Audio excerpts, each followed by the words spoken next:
Hey everyone, Angelo here, Hollywood filmmaker, greatest screenwriter in the history of the world, recovering homeless guy, here with the trans pride flag on Independence Day, July 4th.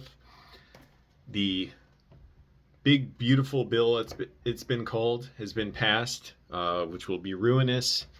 ICE raids are happening to carry out the program of ethnic cleansing that's been a long-standing project of America here in LA.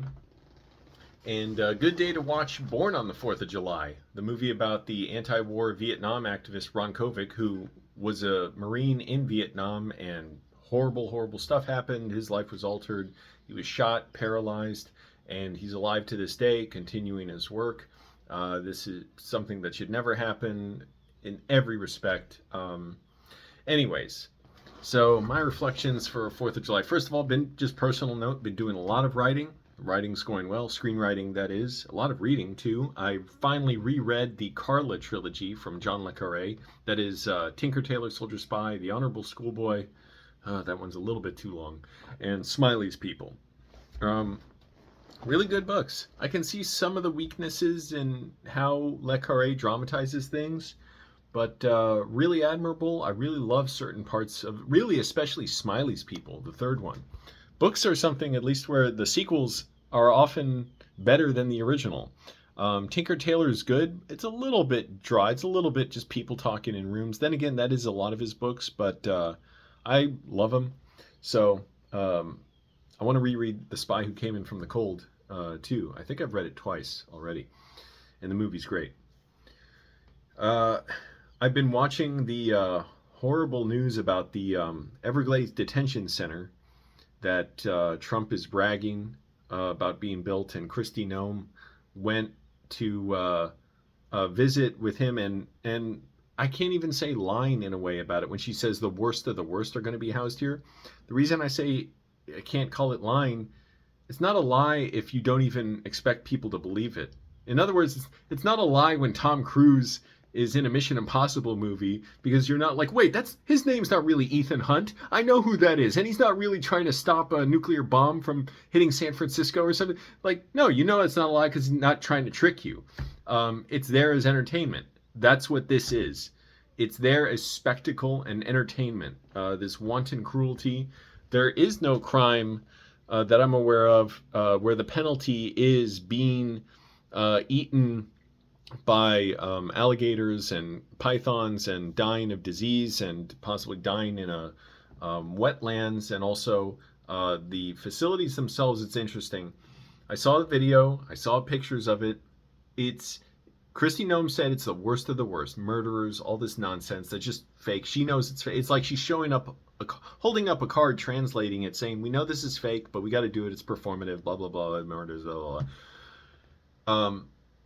With FEMA funds, too. Pretty ironic how gullible conservatives and people are in general, that conservatives were so panicked for years. I remember this about FEMA camps being built to detain conservatives and like wrongthink and all that. They were so sure that progressives, if there are any progressives in the federal level of government, with certainly Obama was not.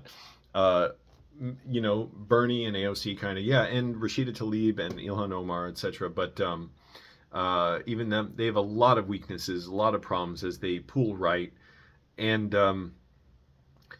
the images show, for supposedly the worst offenders, the most violent, depraved criminals, which is an image we largely conjure up. It's like out of movies and TV shows, which I did too when I was a conservative. But they're in bunks in dorms, essentially, with chain link fencing around them. So I'm like, wait, if they're so dangerous, why are you allowing them to sleep in like a dorm setting with multiple others where they could potentially harm each other if they're that dangerous? They could conspire against the officer, the corrections officers, who I don't know if they're corrections officers or who's going to be guarding them and feeding them. And also, I saw a video of flooding there, so that's cruel and unusual. That's, in my opinion, unconstitutional. But also, I don't care about what's constitutional or not. Broadly speaking, like, even if that was in the Constitution, I would say that's wrong. But I think it's good to have some kind of rule of law, and there should be good reasons for the laws. But in this dorm setting, it's like, okay, so you'd have dangerous people who could potentially conspire against the guards, conspire to escape, and also chain link fencing is easy to cut through. It's not hard to tear that stuff up. So this is a stunt. They know it's easy enough to escape from because they want people to escape and die in the Everglades from natural predators and from exposure and drown. And they want to be able to like show this as spectacle and celebrate it. They know they can make you poor and keep you poor as long as you can keep hating other poor people who happen to be brown and black and speak other languages, and blame them for your problems that rich people are perpetrating on you. You're not paid enough. Your job overworks you, doesn't give you safe working conditions. You're sexually harassed at work, physically abused, emotionally abused. Well, your choice is between working and starving, working and going homeless. A lot of people work and are homeless, as I was for a while. And they want you to blame poor people for the conditions they perpetrate on you so they can extract wealth from you. In other words, you work, you generate money for your bosses, and of that you rent out your label, you get a tiny little pittance, and you're kicking up money to your bosses. And they want you convinced that someday you're going to be like them. You'll be rich. No matter how hard things get, it's going to happen. You're going to get rich. They want you to be happy that you're going to be without medical care. Not going to be, that you are without medical care in large part. That rents are higher and higher. Groceries are higher and higher. Energy bills are higher. Owning a car is more expensive. There's not enough public transportation around to help people be mobile. Our air's poisoned. Our water's poisoned. Our soil's poisoned. And they want you blaming immigrants for that. This should be on our conscience. How gullible we are and how easy it is. It's so embarrassing to see Americans mock other countries as like brainwashed and their people like under authoritarian control, when it's like, oh no, we're the exact same. We're celebrating that. And I say this as a former conservative. I was somebody who was intoxicated by a lot of this messaging. Not the stuff against immigrants. I was never particularly against immigration or had strong feelings against it. I remember this, he was an immigrant himself at this like restaurant where I'm from in Arlington, telling me like, you have to speak English here. Like you have to learn the language. And I don't know how old I was, 10, 13, 15. But I just remember not caring. I was like, why? Why is that such a strong value? I didn't have like really strong feelings against it. I was just like, I don't get it.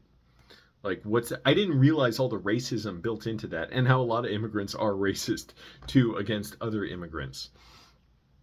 We have no idea like what immigrants struggle through to come here. People are brainwashed into thinking it's a very easy process to immigrate here. They don't realize it's impossible for most people to immigrate to America. And we destroy their countries, we sanction them, we overthrow their governments time and again when they want to nationalize oil or their natural resources because we want those resources for ourselves. Iran, we did that in 1953 when they nationalized their oil supply, installed the Shah, and it pushed the country further and further right into theocracy. And we demonize them and we isolate them. And then we're like, why do they hate us? No reason. There's no reason for this. Americans are so brainwashed, and it's a constant struggle to be educated and informed and to respect people and see that they have real experiences. Also, for all the talk of immigrants got to follow the law, and if you don't follow the law, you should leave. Ostensibly, there should be good reasons for the law. In other words, laws that are unjust shouldn't be upheld and shouldn't be enforced, and they shouldn't be passed in the first place. Laws that give pretense for ethnic cleansing, for this capitalist brain rot, brainwashing that we engage in America. Laws against immigrants ostensibly should have good reasons. I don't believe in any such thing. Like, there is no excuse for these laws. It is good for just ethnic cleansing and providing easy victims and a permanent underclass in this capitalist system in which wealthy employers can feast on people like the parasites they are and exploit them for their blood and for their money, and appropriate their wealth, expropriate their wealth for themselves.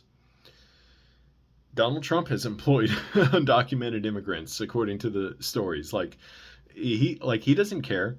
He doesn't truly care.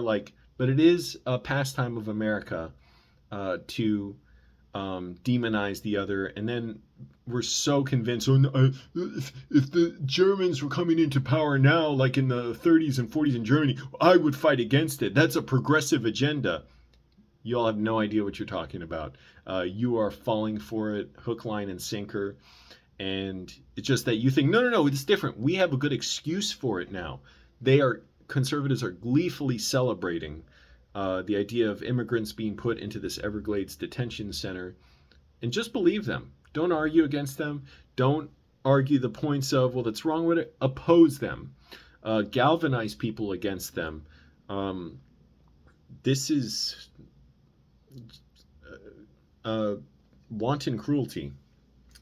This is barbarism, and trans rights are human rights. Hey, I love my little trans flag here. And be good to each other. We've got to look out for one another. And capitalism won't always be around. We look at it as inevitable. It wasn't always around before. It's better in a lot of ways than what was before, feudalism, etc. But there are better ways of organizing a society, and we can do that. We can actually do it in a way where it's productive, where we help each other, where everyone has housing, has dignity, where we live in peace, where we don't have war, where immigration itself is a right, where the right to move and be mobile is a right, and it's not based on accident of birth and whether you happen to be on this line, like geographic line, or that line, or that side of the line. I was able to move across the country 2,300 miles to LA from Virginia. That wasn't an issue. But if you move 150 miles from Mexico south of me to here, that's an issue. Or even 10 miles, that's an issue. It's bogus. You see how fake it is. It's transparent. So, we need to educate ourselves. And also, I switched my party affiliation for my voter registration to the Peace and Freedom Party. It's a socialist party. I myself am a communist. And the Peace and Freedom Party is pretty small, but I can't support the Democrats as much. There are local Democrats who are great, very progressive. But at the national level, they're capitalist war pigs. They are bloat-filled capitalist war pigs who give totally performative opposition to to conservatism.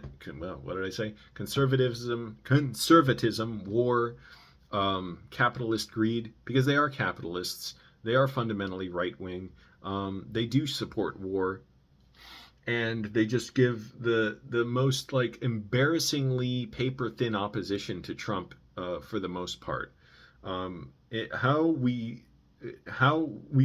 so embarrassing to see how we don't live up to our own standards. We admire people who resisted the Nazis and resisted totalitarian regimes, and we are the most feckless cowards. We are just like the people who fell in line for all those regimes. So it's in Germany, we love to mythologize opposition to the Third Reich as staunchly anti-racist and staunchly for equal rights. A lot of them weren't. They were just as weak as us, and a lot of them, it was just about Hitler's an incompetent leader. Let's get a better leader who can win a war.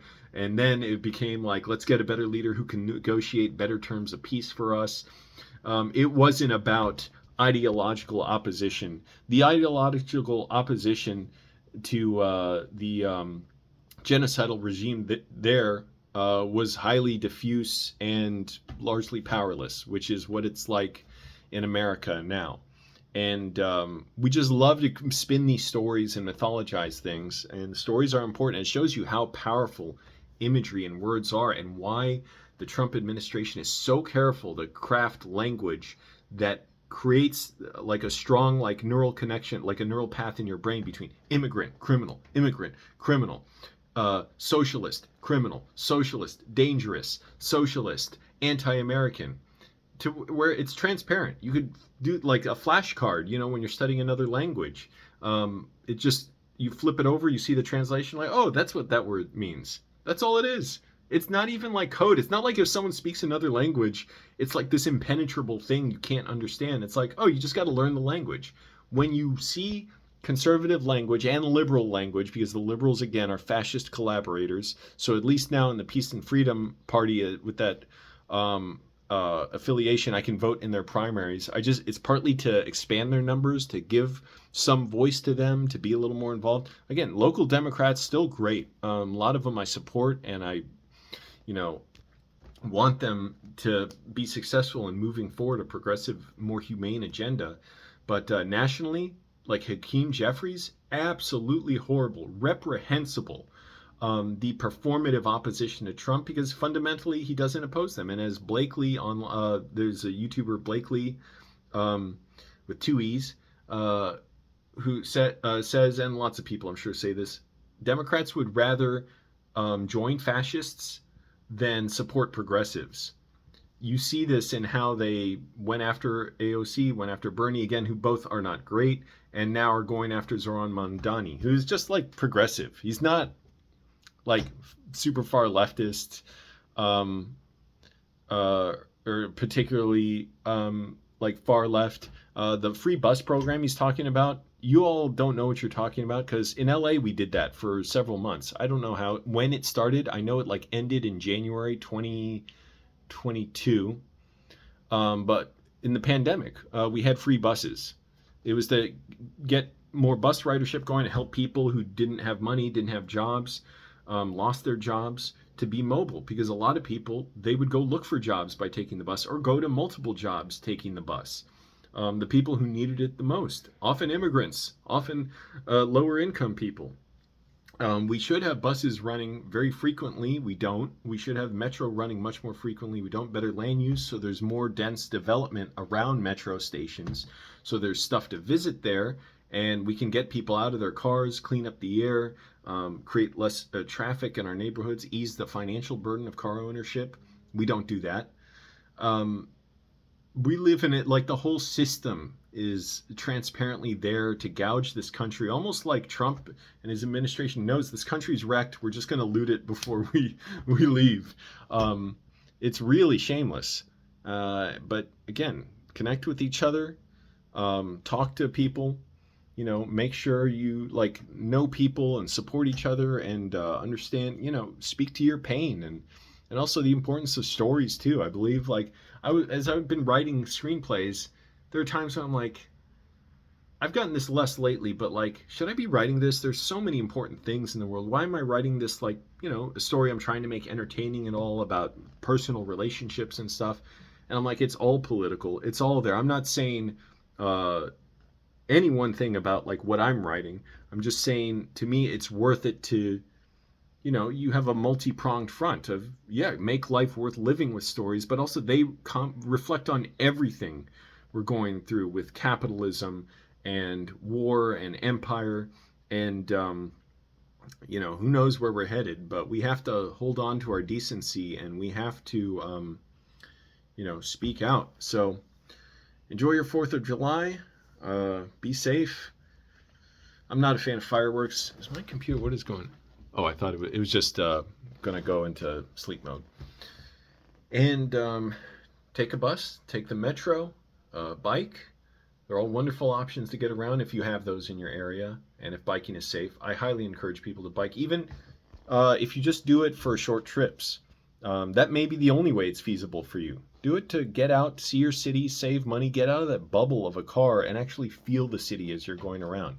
It's a beautiful thing. It's so inspiring. I never get tired of it. All right, everybody, I'm going to get going. Let me know what you think. Thanks for watching. Bye.